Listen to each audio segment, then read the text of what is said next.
নমস্কার বন্ধুরা, এমজে রকমারি রেসিপিস চ্যানেলে সবাইকে স্বাগত। বাইরে বৃষ্টি পড়ছে আর দুপুরে যদি হয় গরম গরম গোবিন্দভোগ চালের খিচুড়ি, তাহলে তো একেবারে লাঞ্চটা জমে যাবে। চলুন তাহলে বলি কি করে বানাবেন গোবিন্দভোগ চাল আর সোনা মুগ ডাল দিয়ে পারফেক্ট খিচুড়ি। প্রথমেই নিয়ে নিয়েছি 250 গ্রাম গোবিন্দভোগ চাল আর 250 গ্রাম সোনা মুগ ডাল। প্রথমেই গ্যাসে বসিয়ে নিচ্ছি কড়াই, আর কড়াই গরম হলেই তাতে দিয়ে দিলাম মুগের ডাল। এইবার মিডিয়াম ফ্লেমে রেখে নাড়াচাড়া করব যতক্ষণ না এরকম কালারটা একটু ব্রাউন হয়ে আসে আর সুন্দর মুগের ডালের ভাজা গন্ধটা বের হয়। এইবারে গ্যাস করে দেব অফ এবং ডালকে আমি 2-3 বার জল দিয়ে ভালো করে ধুয়ে নেব। এইভাবে করে জলটা ফেলে দেব, এভাবে 2-3 বার ধুয়ে নেব ভালো করে। ডাল ভালো করে ধোয়া হয়ে গেছে। এইবারে একটি বাটিতে নিয়ে নেব গোবিন্দভোগ চাল এবং সেটিও জল দিয়ে হালকা হাতে এরকম ভাবে ভালো করে ধুয়ে জল ফেলে ফেলে যতক্ষণ না পরিষ্কার জলটা পাওয়া যাচ্ছে ততক্ষণ ভালো করে ধুয়ে নেব। এবং এই যে ধোয়া হয়ে গেছে, এইবার এই চালে মিশিয়ে দেব সামান্য নুন আর সামান্য হলুদ এবং ভালো করে চালের সাথে নুন হলুদ মাখিয়ে 10 মিনিটের জন্য রেখে দেব। ইন দি মিন টাইম ডালটা মিডিয়াম ফ্লেমে রেখে 90% মতো সেদ্ধ করে নেব। ডাল সেদ্ধ করবার জন্য দিলাম জল। ডাল সেদ্ধ করবার সময় দিলাম 1 চামচ নুন আর অল্প একটু হলুদ। সবটা ভালো করে মিশিয়ে নেব এবং ঢাকা দিয়ে মিডিয়াম ফ্লেমে 10 মিনিট সেদ্ধ করব যাতে 90% সেদ্ধ হয়ে যায়। ঢাকা দিয়ে দিলাম, সেদ্ধ করবার জন্য রেখে দিলাম।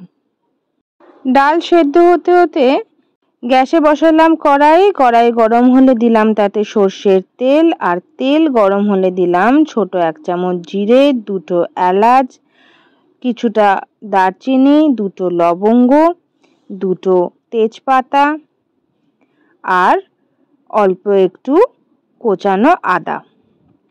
এরপরে নুন হলুদ মাখিয়ে রেখেছিলাম যে চালে, সেটা দিয়ে দিলাম তেলের মধ্যে, ভালো করে মিশিয়ে নেব। এবার দিয়ে দিলাম 2টো কাঁচা লঙ্কা, ছোট 1 চামচ হলুদ গুঁড়ো, জিরে গুঁড়ো, ধনে গুঁড়ো, কাশ্মীরি লাল লঙ্কা গুঁড়ো এবং অল্প একটু নুন। আবার সবটা ভালো করে মিশিয়ে নেব। মিডিয়াম ফ্লেমে নাড়াচাড়া করে ভাজতে থাকবো যতক্ষণ না সুন্দর ভাজা গন্ধটা বের হয়। যতক্ষণে চাল ভাজা হচ্ছে ততক্ষণে ডালটা চেক করব। দেখলাম ডালটা 90% সেদ্ধ হয়ে গেছে। এই যে এরকম সেদ্ধ করতে হবে, হয়ে গেছে। এইবারে গ্যাস অফ করে ঢাকা দিয়ে রেখে দেব। চালটা ভাজা হয়ে গেছে, মশলা দিয়ে খুব সুন্দর ভাজা হয়েছে, খুব সুন্দর গন্ধ বেরোচ্ছে। টেক্সচারটা দেখো, খুব ভালো করে ভাজা হয়ে গেছে। এবার এটা সরিয়ে রাখবো এবং গ্যাসে বসাবো এরকম 1 বাটি জল সেদ্ধ হওয়ার জন্য। একটি বড় পাত্রে জল বসালাম সেদ্ধ হওয়ার জন্য, ঢাকা দিয়ে দিলাম। জল ফুটতে শুরু করে দিয়েছে।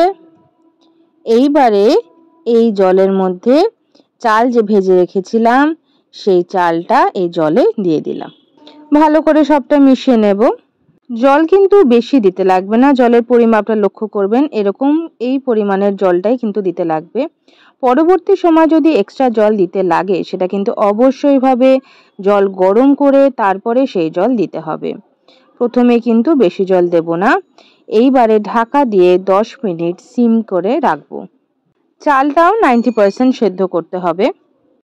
10 মিনিট পরে ঢাকনা খুলে দেখব চালটা সেদ্ধ হয়েছে কিনা।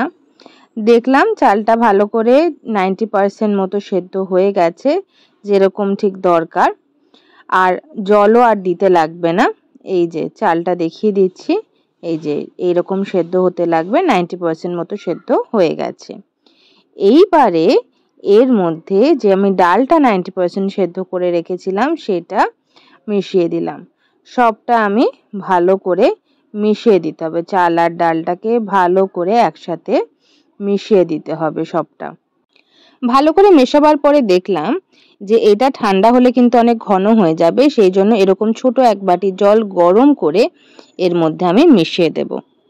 সবটা ভালো করে মিশিয়ে নেব। এই পুরো সময়টা গ্যাসের ফ্লেম থাকবে লোতে, এবং এই যে নাড়াচাড়া করতে করতেই কিন্তু সম্পূর্ণভাবে চাল ডালটা সেদ্ধ হয়ে গেছে।